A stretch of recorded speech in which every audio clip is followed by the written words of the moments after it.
Welcome to your top-rated business, entrepreneurship, self-development, and smart investment podcast.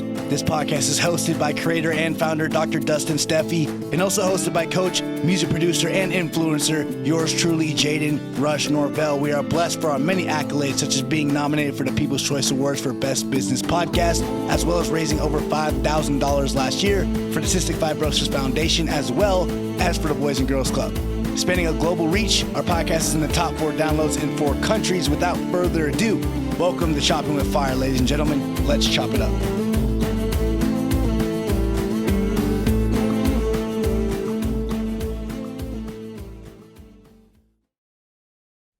Hello, happy new year, and welcome to season 2, episode 2 of Chopping with Fire. You're joined with your host today, Dustin Steffi. Jaden is enjoying life on an island away from everyone, not in the snow like I am, and having fun golfing and all the fun things. So hopefully we see him soon. But for now, we'll just be stuck with me and have some fun and go from there. I have no housekeeping, actually. I just wanted to remind everyone, since we are in season 2, there are a lot of changes that are coming down the pipeline. It would be greatly appreciated if you could go to any of your favorite social media platforms and subscribe to Chopping with Fire. We are on Facebook, Instagram, LinkedIn, Twitter, TikTok, which that's been fun for me, and Snapchat, which has also been fun for me. And we do have our website that houses everything, www.choppingwithfire, CHOPPINWITHFIRE.com, where you can go and see everything, all of our guest profiles, which are amazing. We have awesome guests that have been on. We are starting a blog this year, which will be kind of a pseudo after the episode kind of take on how we felt after the episode, key points if you missed them when you were listening. So you can kind of take a read on that and understand where these episodes are heading. We do have a lot of special things planned for this year. We do have a military interview with a veteran, which will be a 5-episode series. That'll be great. I'm excited for that. We also are going to have a sports series as well, too. Not your typical sports series, just for all of my sports fans out there. It's going to be on the business side. So a lot of talking about this transfer portal, talking about the business transactions within sports and how that works. We wanted to spice things up a little bit. I know we've been talking a lot about entrepreneurship, chasing your dreams. We've been talking a lot about cryptocurrency, investments, smart decisions there, but we want to spice it up a little bit more. Want to be that one-stop shop podcast that gives you guys everything, so we have a diverse audience. So with that being said, I do want to dive right into our episode. Again, this is season 2. We're definitely upgrading, right? So as of right now, if you guys notice, the camera quality is clear because we're upgrading our equipment. We are definitely trying to make sure that we provide the best that we can for you all, and we're going to continue to do so. So I'm going to introduce in my guest. I'm excited to introduce Ashley Cline. She has 15 years plus of experience within the digital marketing landscape, with expertise including building strategic market plans, strategic execution, and optimizing specific strategies to make sure your business is successful. She's currently VP and co-founder of Ice Cream Social, which is a digital marketing widget that incentivizes word-of-mouth marketing. There will be a lot more that we can discuss on that, but I didn't want to introduce everything and then she doesn't have anything to talk about. So without further ado, let's invite Ashley. How are you? Hey, Justin. Thanks for having me. I'm doing great. I'm ready for this interview. It's cold and rainy in Southern California. Got my cup of tea, ready to hang out and chat. We have 1.5 feet of snow up here, so I'd rather be in the cold and rainy. Yeah. Yeah, I don't mind. It doesn't happen very often here. Absolutely. So, I mean, having you on. It's amazing. Your accolades are amazing. I mean, you and I could probably have an accolade war and have some fun and talk about all of that. But I want people to get to know you a little bit. I mean, you have all this experience, but let's peel back a few layers. Like, how did you get all this experience? How did you decide to go into digital marketing, right? I mean, 15 years is a lot. I felt like I had a lot, but no, you beat me out on that. I'm just curious. So let's let people know who you are.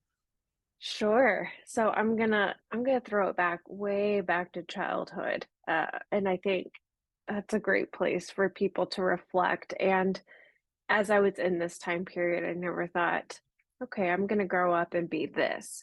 But as my journey evolved and I had to learn which paths to take, it was very informative for me to reflect back on my childhood, as many people advise you to do, and think, what were you good at? What did you enjoy doing before you had the pressure of life and making money with your career? So, as a child, I was an avid video game player, as I'm sure many of us were. I had a Nintendo, and honestly, the only game that we really had was Mario. And you can only play the game so many times before you beat it.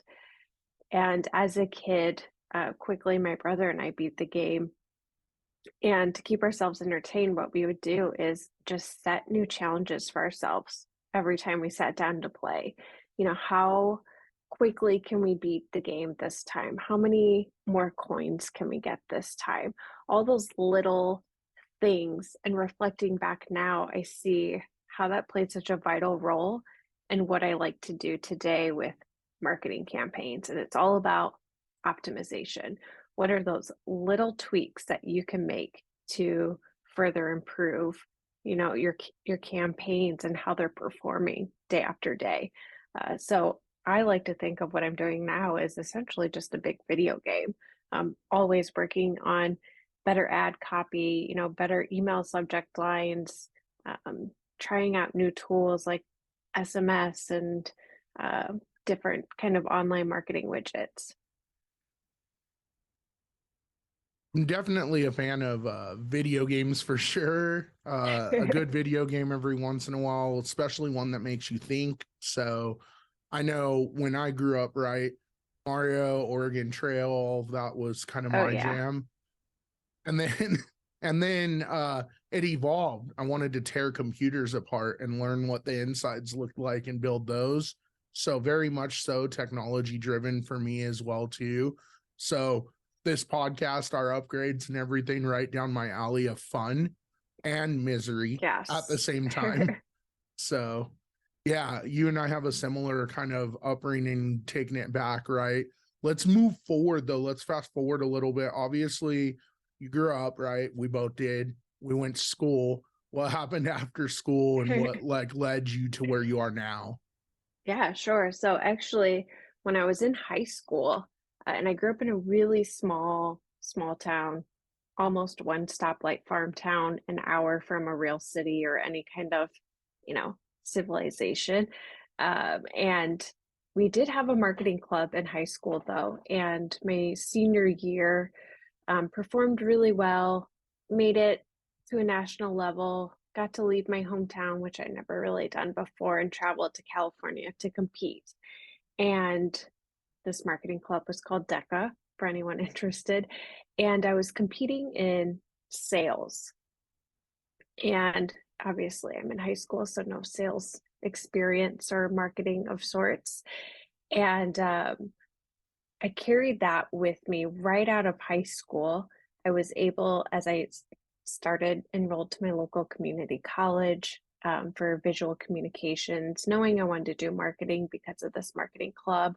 But I leveraged that success that I had in a high school competition and kind of parallel path, and was able to get my foot in the door at a web development agency who wasn't hiring, but said, if I want to do sales on commission only, I can do that. And I could come in once a week at night, and one of the developers would teach me how to code.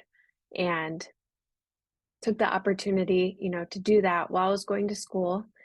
Took me 9 months to close my first job and make any money from it, but did not give up.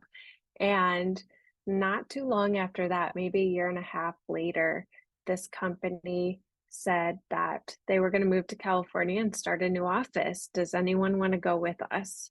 And so immediately I signed up and said, yes, I'll go. Packed my bags. I was 19, 20 at the time, moved to California, had $100 in my pocket, and was going to be working on commission only still. To this day, I still work with these people, and they like to make fun of me because I literally boarded the plane holding my SpongeBob pillow with tears running down my face. I was so scared to leave. But putting myself, looking back now, in that situation where essentially your back's against the wall and you have to figure it out if you want to survive and even just thrive. And so that was kind of the start of a lot for me, because I quickly was able to build trust in myself and realize, I'm capable of a lot more than I'd ever thought I could be. And that was kind of the beginning of my career there, just working for this web development company, which later evolved into a company that I still work for to this day called TicketSocket. And through TicketSocket, we founded Ice Cream Social. But even through that journey, I was just learning so much about digital marketing and kind of became the go-to expert in my town for marketing because I knew about websites. And from there, I kind of branched off and started my own consulting agency where I just focused on social media marketing for many, many years, and then evolved that into just kind of full stack digital marketing, email, SMS, social ads, SEO, all of that. Yeah, we've discussed a lot of different strategies, SEO, SMS, all of that. Not in great depth, right? But at least we have kind of a knowledge within that. Business, in my opinion, what led me to it is, while a lot of people take it, it's advanced. There's a lot of different avenues that you can go into that are fun and interesting in a lot of niche markets, as you know, and as you have with Ice Cream Social, obviously. But there's a lot of terminology and there's a lot of stuff that people don't realize, especially when, like, you and I are looking at it, right? Like entrepreneurship, all of that. Like, I think we should kind of help scale it back a little bit and help people understand in your journey kind of where the differences lie. Definitely. So I was, Dustin and I were, chatting a little bit before, and I was talking to him. I kind of identify in this world of business as a preneur, and that kind of hovers three different areas. One being an intrapreneur, where I am an executive at TicketSocket and have been able to kind of play a little bit of an entrepreneurial spirit role kind of within that company and, build my own little department and kind of have that freedom and flexibility, as well as an entrepreneur with, getting out there, working on Ice Cream Social, starting that company, and then a solopreneur, because I do still enjoy taking on, the right consulting projects and having that open to me as well. And you're probably thinking like, whoa, that's a lot. Like, how do you get it all done? How do you focus? And I'll say for many, many years, I did focus, because you have to put in those hours to get that mastery. And then I reached a point in my career. So I'm not saying you can necessarily jump that. You still want to get that mastery level and put in the hours and dedicate yourself to a certain craft. But I just kind of got to a crossroads where I had to decide, like, what am I doing? Where am I going? So many, I think anyone who's an entrepreneur might have what we like to call the shiny object syndrome, where there's so many new opportunities that are coming at you and you want to be a part of them all, but you have to figure out what's driving you and what path you want to take. And I was reading this book, highly recommend this book. It's called The Desire Map. and it's by a woman named Danielle Lepore. And it's more than a book, it's also a workbook. And it takes you through all of these different questions. And it'll take you a few days to get through. So give yourself time and space. But when you get to the end of it, you kind of determine what are these core desired feelings that you want to live day to day. And I try to do the desire map every couple years because, your life evolves, things change. And as I've done this, the two words that always come up for me that I'm looking to kind of live in my day-to-day life is freedom and flexibility. And freedom can mean different things to different people. To me, obviously, yes, financial freedom.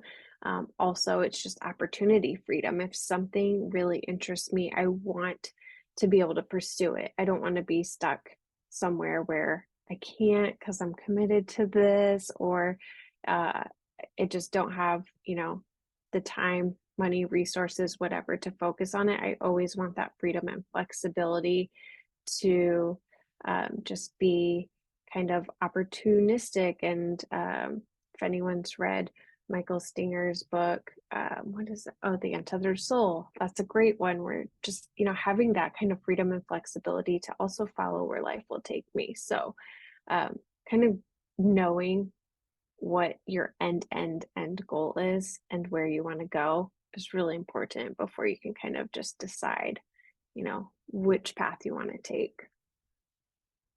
As you were talking about that, it sparked a question for me, right? So why did I go through this journey? What have I gone through so far, and what led me to being an entrepreneur? What led me to wanting this lifestyle versus just, well, I still work a 9 to 5 or 9 to whenever, right? Mm-hmm. But I mean, as this grows, obviously the 9 to 5 gets less and less. But again, you sparked a question in me. Why did I want to be an entrepreneur? And like you were saying, there are so many different avenues, right? Financial freedom. Maybe you have children or family and you want to spend more Mm-hmm. time with your family. And so opening a business or doing something entrepreneur wise might be advantageous. Although you did bring up a good point too with being an entrepreneur as well. It takes many hours, and it takes a lot of blood, sweat, and tears in the very beginning.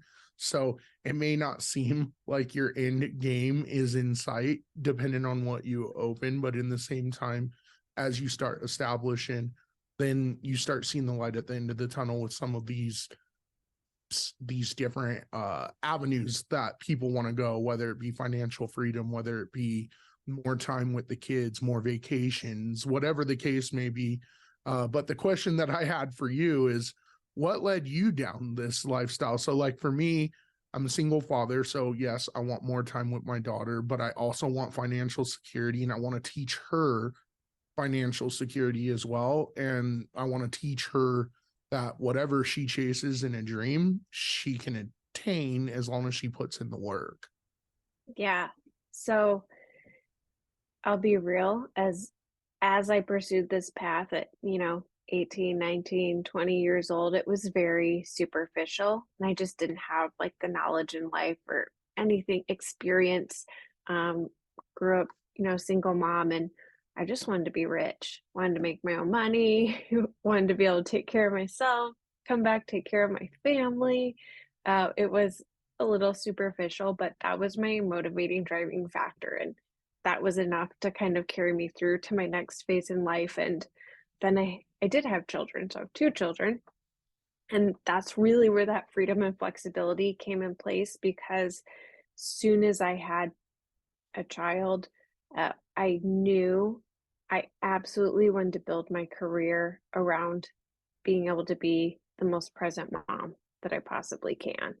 And for me, knowing those driving factors is important as an entrepreneur, because I think anyone will tell you it's not for the faint of heart. There are times where it gets tough, and there's times where, you're like wanting to give up and just, applying for jobs and kind of in that despair of not wanting to carry through, but knowing what's motivating you is important. And I knew I never wanted to stress about having to call in sick to work because my kids are sick and I gotta stay home and watch them, or always want the freedom and flexibility to um, attend all their little programs at school or take them to their different sporting events and just be as present as possible while still showing them that I can chase my dreams and achieve things.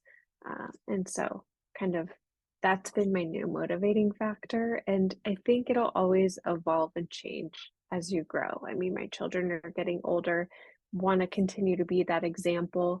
But then I also know very soon they're gonna be gone. They're gonna be at college, starting their own lives. So I'm gonna have to find, even further motivation for myself and that driving force that wants to keep me going and dreaming.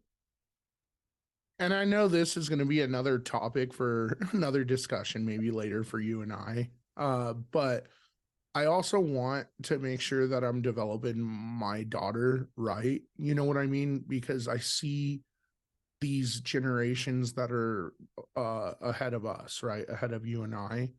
And I don't necessarily like where it's heading, especially for business and everything like that. And a good example of this, just to put it into perspective for you and me, right, is you and I are in a generation where we're taking over like the baby boomers coming out and us coming in, right? Yeah. And there wasn't a good transition even for us in taking those positions right now, because our work ethics are so polar different. The baby boomer generation, even our mom and dads, right?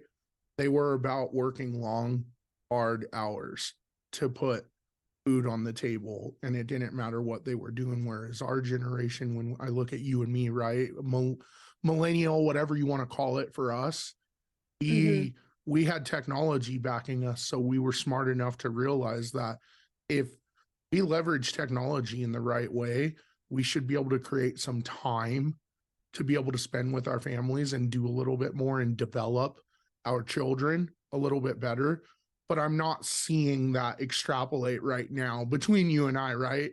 I'm not seeing that we are able to put that time in, because now with technology being here, especially if you work in a 9 to 5 or if you work for a company, they're taking advantage of that by giving you 7 or 8 different jobs Yeah.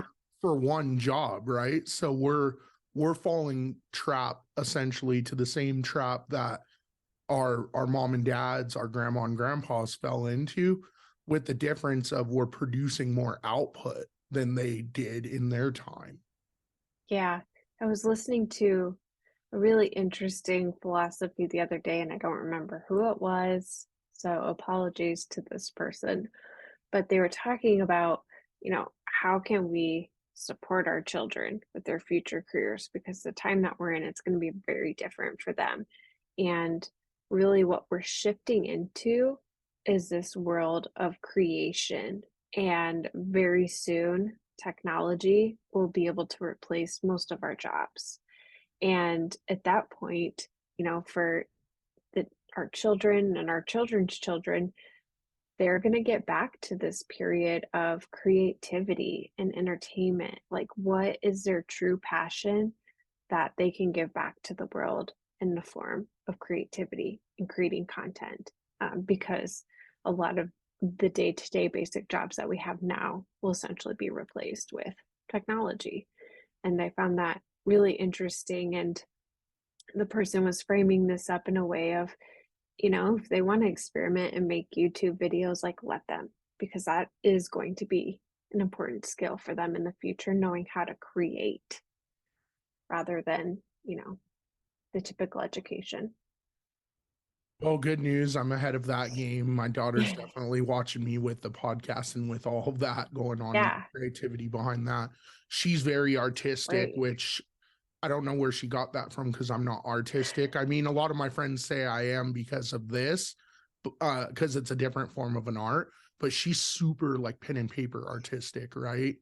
And Yeah. so, um, the job she wants to go into, which I want her to continue to chase her dreams, is like a veterinarian, right? I don't think a veterinarian is going to disappear anytime soon. We're going to need doctors. We're going to need veterinarians. Right. We'll need engineers to engineer this new technology. Obviously, For sure. business isn't disappearing either. We're going to need people to be able to run business, kind of like you and I do. So a lot of jobs are going to stay even with technology advancing, but like you said, a lot of these other like lower jobs that can be automated are disappearing. A good example of this is we walk into Walmart and I have to check out myself, right? Yeah. And so I look at that and I'm like, well, they're saving overhead. That's a good thing, but they're not paying me to do this either. Right. Yeah, it's really interesting, and I think that's great, just letting her kind of evolve those passions. Well, I think you and I have had some good points that have come up. I think we've addressed those pretty well. But I want to give you a little bit of a moment too. Ice Cream Social, one awesome name, made me want to go get an ice cream for sure. But let's kind of explain that a little bit to my audience. Obviously, you have a lot of experience backing you, so I'm curious about it. I'm curious what it does, and I'm curious who it would impact in general. It doesn't sound like something super crazy. It doesn't sound like you're trying to sell anything. So let's dive into that. Yeah, well, sorry to disappoint. It doesn't have anything to do with ice cream, but I will explain the name in a minute when we get to it, just because that's a frequently asked question that I get. I'll say the most important factor to consider with Ice Cream Social and some of the success that we've already seen is Ice Cream Social was birthed from a need that our clients already had. I mentioned before, I work at a company called TicketSocket, and we're a white label ticketing platform. So we power a lot of race registration, time ticketing museums, all kinds of different circuses. So essentially, it's ticketing. I'm sure many of you, without even knowing it, have bought tickets through the TicketSocket system. And I work with our clients to help them strategize better marketing tactics. How can they sell more tickets this year without increasing their marketing budget? What are those little tweaks and things that we can be doing? And through talking with our clients a few years ago, we came up with the idea Ice Cream Social. And very simple. You guys have all seen this kind of philosophy. Somebody gets to checkout, they make their purchase, and as soon as they purchase, we say, hey, this event would be a lot more fun if your friends went with you. So here's a promo code, send this to your friends, and if you get 5 friends to buy, we'll refund you for your ticket. And that was kind of the premise of it. There's a lot of different ways that you can do that. The goal could be 3 friends, 10 friends. You could give them a gift card. You could give them free swag. But at the very basic level, the idea is kind of gamifying and rewarding your already existing customers. So that was where one way to optimize a marketing budget is we're tapping into existing customers and asking them to invite people who they already know are going to enjoy coming to this event. And it's essentially kind of taking that word of mouth marketing and bringing it online. And that's kind of where Ice Cream Social came from, because way back in the day, before we had all this different kind of marketing, a lot of people would share, their favorite products and what's happening in their life at these different socials, whether it was like a Mary Kay party or a Tupperware party or like an ice cream social. That's where they swapped ideas. That's where word of mouth marketing happened, and people were sharing, what their new favorite products were.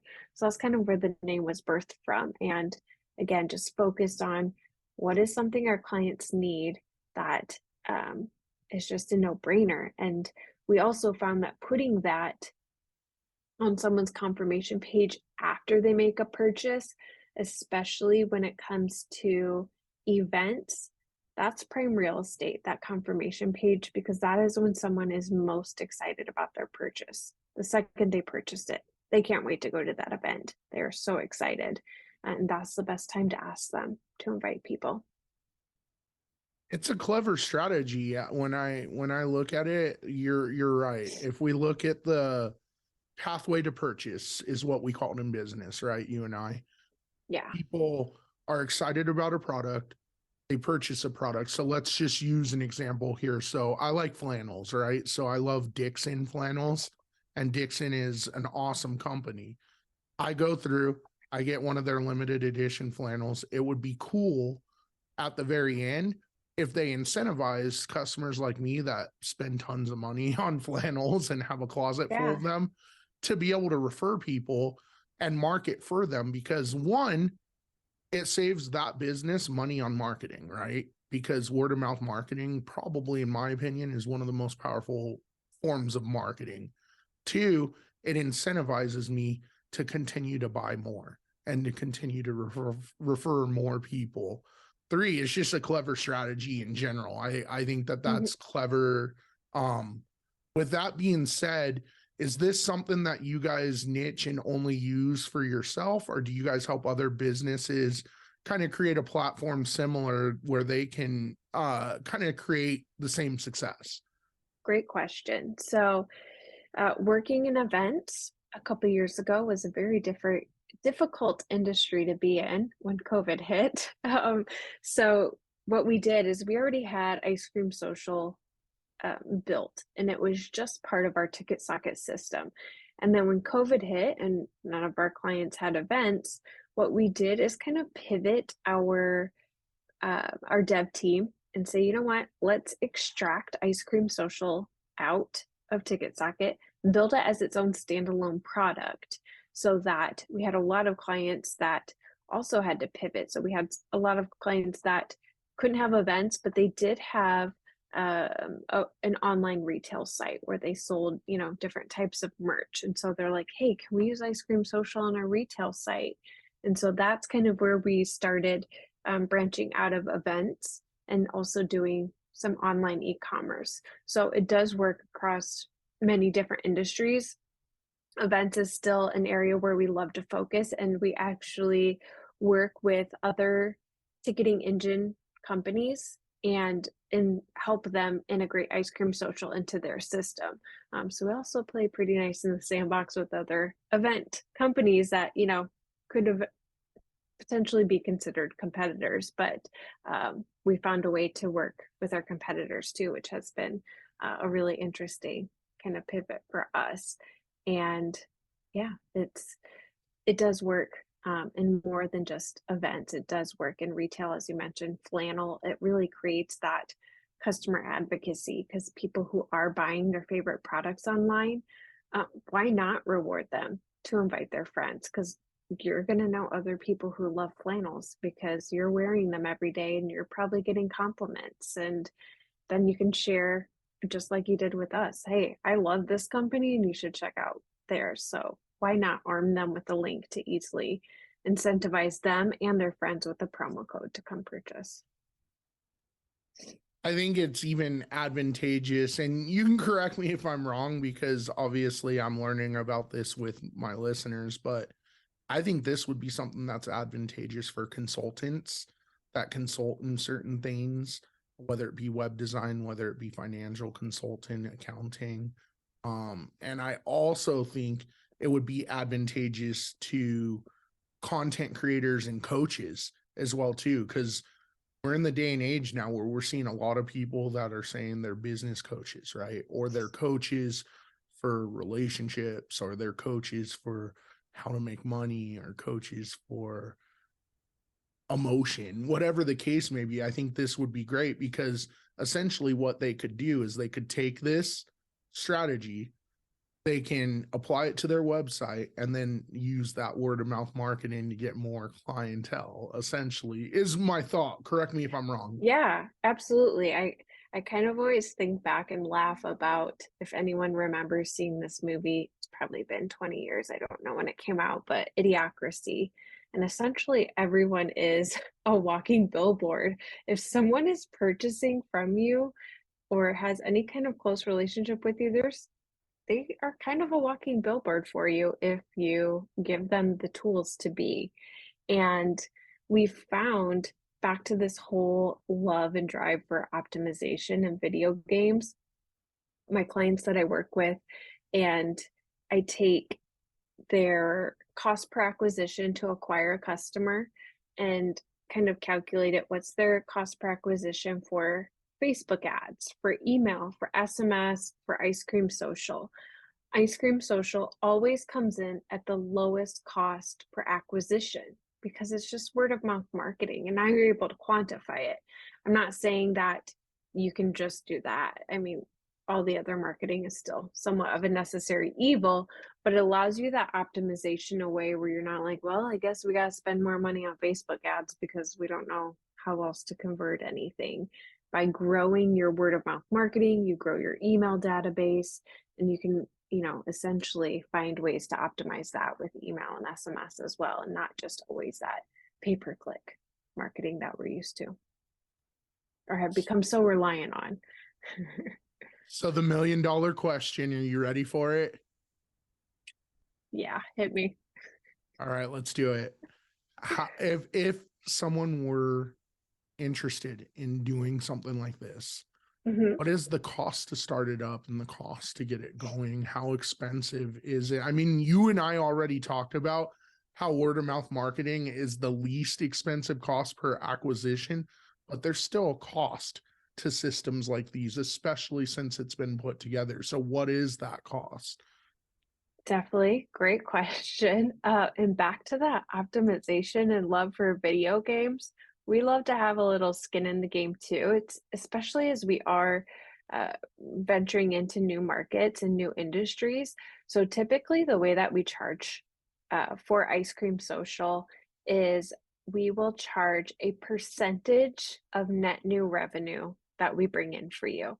So let's say you have a site, you want to install Ice Cream Social, we'll charge 10% of any new revenue that Ice Cream Social directly brings in for you. So it's kind of like you're paying us as a salesperson on commission only. And how does one determine how much they make for it? So just to, because the questions are pointed, so I'm sorry, I'll make it easier on you. Yeah. Multi-level marketing. We know it's around. We know it's been here for a long time. So we're talking about the Mary Kays, the Sensies, the Melaleucas, all of that. If they decided they wanted to do something like this, because it's a good strategy to help bring in people, especially if you get one person locked and they start like snowballing. How do you determine how much they make? Because they're paid so polar differently based off of how much they bring in even too. Sure. So it is different than multi-level marketing. I would say it's more in line with affiliate marketing. So one person who has a link, an Ice Cream Social link to share your website, they're not building a team of people underneath of them to also build traffic for you. We're just focusing on your customers who essentially are everyone's an influencer.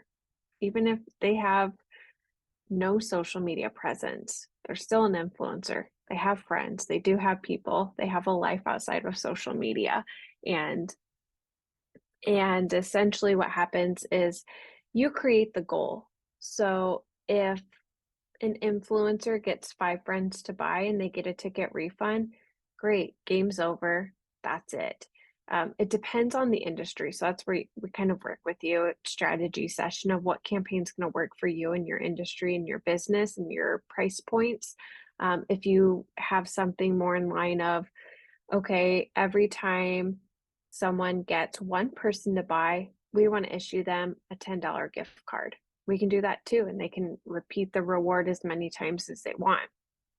One way that a lot of our clients use it is to identify influencers that they can go out and approach and work more closely with. So we'll log into the system and we'll see a lot of people will get, 1 friend to buy, 2 friends to buy. it's not that all these people are out there and reaching their reward. You're giving out all these free gift cards and refunds. Most people don't necessarily always reach the reward.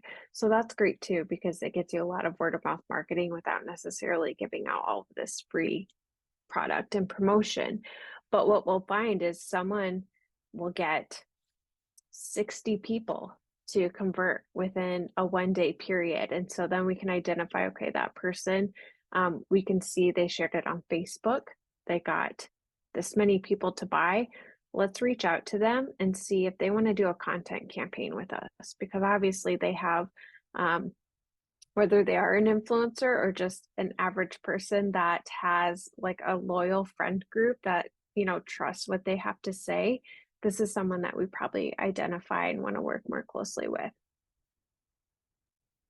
This is some great information. I want to remind my listeners that we go after interviewing people not only to give everyone information on how to chase their own dreams, but to give solutions to people that are already within entrepreneurship. So this, again, is great for my business coaches that follow me. This is good for anyone who is looking to propel their business to the next level. So again, not trying to sell anything, but in the same token, as everybody knows in business, in order to make money, you got to spend money. And this is good avenue with someone who's been in digital marketing for 15 plus years. So I just want to remind everyone that. I also want to remind everyone that we will have Ashley's information on our website at www.shoppingwithfire.com under her own profile on our website. So we do have guest profiles. Her information to contact her will be on there, but we will actually talk about that now. Ashley, if people want to get a hold of you, what's the best medium? Yeah, sure. So I would say for Ice Cream Social, you can go to icecreamsocial.io. For TicketSocket, you can go to ticketsocket.com. Or if you want to connect with me personally to kind of touch on anything I've shared with you, you can go to ashleykline.com. And I want to tell everybody she's very approachable, so don't think she's scary at all. So if you want to get to know her, I recommend it. Yes, definitely. I'd love to hear from anyone. You have LinkedIn and social media, I would imagine too, right? Yes, it's linked up on all the sites, so you can find me pretty easily. Yeah, it's pretty easy to find people these days. So Yeah. Perfect. Last question for you. Fun question. Are you ready? Yes. Let's do it. So I like to end everything, and I don't want to change this going into season 2 with, if you had one major piece of advice to give to my listeners that are trying to chase dream, go into entrepreneurship, whatever the case may be, what would that be? So I would have to say the foundation of where I'm at today in my business is for the first 2 or 3 years of my career. Even if you're already into your career, but you're not where you want to be, you can still do this. So this isn't something you only do at the beginning.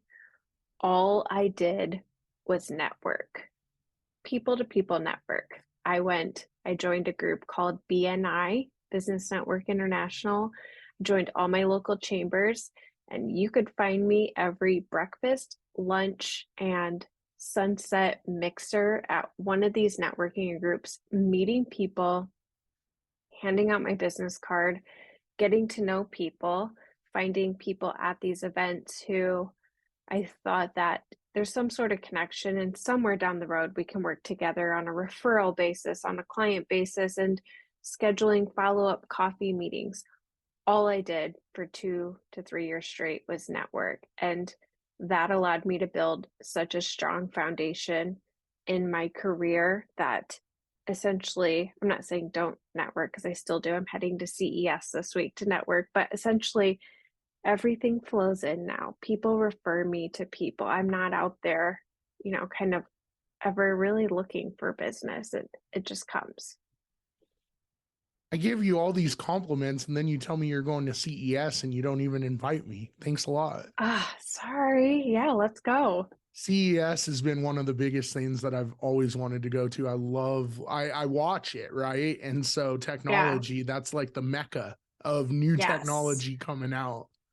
Yes. I'm excited to see what's coming down the pipeline. So if You'll you, have to call me because I doubt I'll be able to make it. You'll have to call me and tell me how it was. yes, I will. I'll let you know. I'll let you know what's coming. Where's it at this year? Is it same place as always? Yeah, it's in Vegas every year. That's what I So thought. Okay. Gosh, I'm so close to Vegas, yet I'm so far away. I know, same. I can't turn down a weekend in Vegas. No, it's not my favorite place, but then again, it has everything that is nice, like CES and other fun events. So, Yeah, I'm a foodie, so oh, you're I gonna love. enjoy your life there. You're gonna come Yeah, back like 10 pounds bigger. yeah, for sure. Looking forward to it. That's awesome. Ashley, thank you so very much for not only providing some awesome key nuggets, but just kind of talking about how your journey was and what you do now and providing such an awesome and powerful value added widget essentially for marketing. Yeah, thank you. I appreciate you having me on the show and looking forward to getting to know some of your listeners. So please reach out. Would love to chat, love to network, Zoom coffee, whatever it is. Let's connect. Yeah, that's the biggest thing, guys. So challenging this year for season 2. I'd love to hear from more of you. And so would my guests, as Ashley just said. So please don't hesitate to reach out to any of us and let's kind of start chasing some dreams this year. Let's go into this new year really like just taking it by the horns. So let's have some fun. Again, Ashley, very approachable. I love her. She's awesome. Welcome to it. We're hitting the ground running. So here it is. Yes. Yes. Thank you, Dustin. Let's do this. Thank you. 2023. Yeah, let's kill it.